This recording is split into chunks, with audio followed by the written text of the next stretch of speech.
এখন বলবেন যে শুনে নাই তো তা আপনারা কেন সহযোগিতা করলেন তাদেরকে? কি করার ছিল বলেন তো দেখি?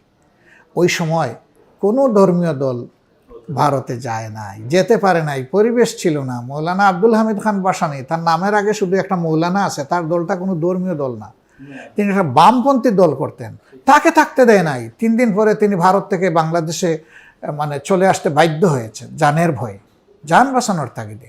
সেখানে কি আমাদের কোনো সুযোগ ছিল? ছিল না। সেনাবাহিনী তো কার্যত দেশ শাসন করছিল এবং দেশটা ছিল তখনও পাকিস্তান। সেই হিসাবে আমরা একটা কথাই বলেছিলাম যে আমাদের আশঙ্কার একটা জায়গা আছে।